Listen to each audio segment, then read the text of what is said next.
আসসালামু আলাইকুম ভিউয়ার্স, আপনি এই ভিডিওটি দেখছেন তার অর্থ হলো আপনার নিশ্চয়ই বাড়িতে আম গাছ রয়েছে এবং আম গাছে মুকুল এসেছে, কিন্তু আপনি প্রতিবারের মতোই টেনশনে আছেন যদি মুকুল ঝরে যায়।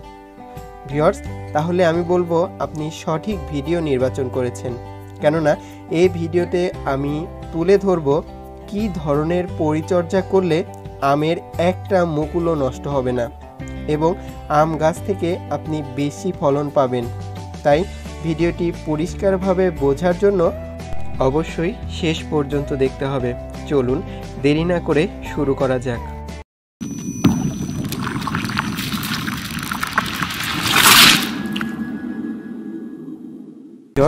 আমের মুকুল ঝরা এড়াতে কী ধরনের পরিচর্যা করবেন এটি বলার আগে আপনাদের কাছে একটি রিকোয়েস্ট, আপনারা যারা এখনও আমার চ্যানেলটি সাবস্ক্রাইব করেননি তারা এখনই সাবস্ক্রাইব করে বেল বাটনটি বাজিয়ে রাখুন। ভিউয়ার্স, আমরা অনেকে আছি মুকুল আসার আগে আম গাছে তেমন কোনো পরিচর্যা করি না, কিন্তু মুকুল আসার পর অনেকটাই টেনশনে পড়ে যায় যে মুকুল যদি ঝরে যায়। সেক্ষেত্রে আপনারা যারা মুকুল আসার আগে তেমন পরিচর্যা করেননি এবং এখন পরিচর্যা করতে চান যাতে বেশি মুকুল থাকতে পারে, সেজন্য আপনাদের প্রথমেই যা করতে হবে সেটি হচ্ছে এই মুহূর্তে অর্থাৎ মুকুল আসার পর ফোটার আগেই আপনাদেরকে পর্যাপ্ত পরিমাণে পানি দিতে হবে গাছের চারপাশে। এক্ষেত্রে আপনারা কোন সিস্টেমে পানি দেবেন? দুপুরবেলা গাছের ছায়া যতটুকু পড়ে চারপাশে ততটুকু দূরত্বে ছোট্ট গর্ত করে চারপাশে অর্থাৎ রিং আকারের গর্ত করে সেখানে নিয়মিত পানি দিতে থাকুন। সেক্ষেত্রে মুকুল ঝরা অনেকটাই রোধ হবে। ভিউয়ার্স, মুকুল আসার এই পর্যায়ে হপার পোকার উপদ্রব অনেকটাই দেখতে পাওয়া যায়। সেক্ষেত্রে কি করে, হপার পোকা কচি পাতা ও ডগার রস চুষে খায় এবং গাছের মুকুলে সেটা জমা রাখে। এক পর্যায়ে দেখা যায় ওই গাছের মুকুলে কালো কালো শুটি মোল্ড, ফাঙ্গাস বা ছত্রাকের জন্ম নেয়। এক্ষেত্রে কি হয়, ম্যাক্সিমাম ক্ষেত্রেই মুকুল ঝরে যেতে পারে। সেজন্য আপনাদের অবশ্যই এই বিষয়টি মাথায় রাখতে হবে। এজন্য আপনারা হপার পোকা দমনের ক্ষেত্রে আপনারা যখন আমের মুকুল 2 থেকে 3 ইঞ্চি লম্বা হয় তখন প্রথমবার এবং আমে যখন মোটো দানার মতো আকার ধারণ করে তখন দ্বিতীয়বার ফাইটার 2.5 ইসি 1 ml 1 লিটার পানিতে মিশিয়ে পুরোটাই গাছে স্প্রে করে দিন। ভিউয়ার্স, এছাড়াও আম গাছের মুকুলে শুটি মোল্ড যে ফাঙ্গাস বা ছত্রাক জন্মায় তার থেকে ফুলকে রক্ষা করার জন্য আপনারা সালফক্স একটি 40 গ্রাম প্রতি 10 লিটার পানিতে মিশিয়ে 10 দিন পর পর 2 থেকে 3 বার গাছে স্প্রে করে দিন। সেক্ষেত্রে দেখা যাবে যে এই ছত্রাকের উপদ্রবও কমে যাচ্ছে এবং আমের মুকুলও আর ঝরছে না। এছাড়াও ভিউয়ার্স, আপনি যদি আমের মুকুল ঝরা রোধ করতে চান তাহলে আরও একটি উপায় রয়েছে।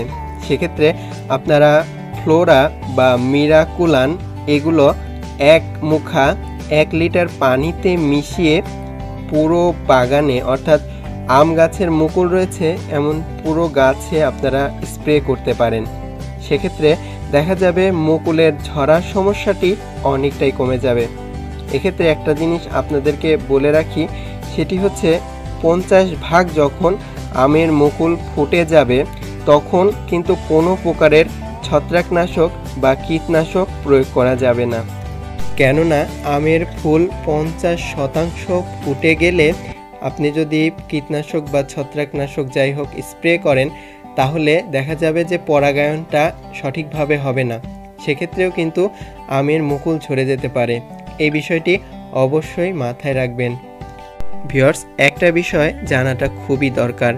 অনেকেই বলে যে প্রত্যেকটা মুকুল থেকেই আম কিভাবে পাবো, এটা কোনো মতেই সম্ভব নয়, কেননা একটা আমের মুকুলের মধ্যে অধিকাংশ মুকুলই থাকে স্টেরাইল বা বন্ধ্যাত্ব, সেখান থেকে কোনো প্রকারের আম পাওয়া যায় না।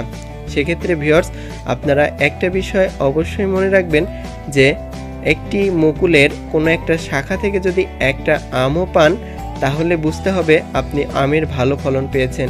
এক্ষেত্রে কোনো চিন্তা করার কারণ নেই। ভিউয়ার্স, আরও একটি বিষয় জানা খুবই জরুরি। মার্চ মাসের শেষের দিকে যখন গুটি গুটি আম অর্থাৎ মোটর দানার মতো আম তৈরি হয়, তখন আপনাদেরকে সালফার জাতীয় যে কোনো ছত্রাকনাশক দিতে পারেন। সেক্ষেত্রে সালফক্স আপনারা 40 গ্রাম 10 লিটার পানিতে মিশিয়ে অবশ্যই স্প্রে করবেন। এক্ষেত্রে দেখবেন গুটি গুটি আম আর ঝরে পড়ছে না। এছাড়াও আপনারা সেই সময়ে 20 গ্রাম ইউরিয়া প্রতি লিটার পানিতে মিশিয়ে অবশ্যই গাছে স্প্রে করতে পারেন। সেক্ষেত্রে আমের গুটি আর ঝরে পড়বে না। ভিউয়ার্স, এই যে গাছটিতে লক্ষ্য করুন, দেখুন ছোট্ট একটা শাখা বের হয়েছে, সেখানে অসংখ্য পাতা রয়েছে। ভিউয়ার্স, এটি যদি দেখেন গাছে, তাহলে অবশ্যই এটিকে গাছ থেকে ভেঙে ফেলে দিন। সেক্ষেত্রে এটি এক ধরনের ছত্রাক বহন করে। ভিউয়ার্স, এটি যদি আপনারা খুব সহজেই এগুলো ভেঙে ফেলে দিতে পারেন, এমনকি গাছে অনেক সময় অনেক মুকুল একসাথে একত্রে জড়ো হয়ে থাকে, একে বলা হয় ম্যাঙ্গো মেল ফরমেশন। ভিউয়ার্স, এটি আপনারা অবশ্যই গাছ থেকে ভেঙে দিবেন। এতে কি হবে, অন্যান্য আমের মুকুলও সেফ থাকবে। এছাড়াও ভিউয়ার্স, পানি দেওয়ার ক্ষেত্রে যখন আমের মুকুল আসে সেক্ষেত্রে তো পানি দিবেনই, এবং যখন আমের যে গুটি গুটি অবস্থায় চলে আসে অর্থাৎ মোটর দানার মতো আম হয়ে যায়, তখন আপনারা বেশি পরিমাণে সেচ দিন গাছের চারপাশে।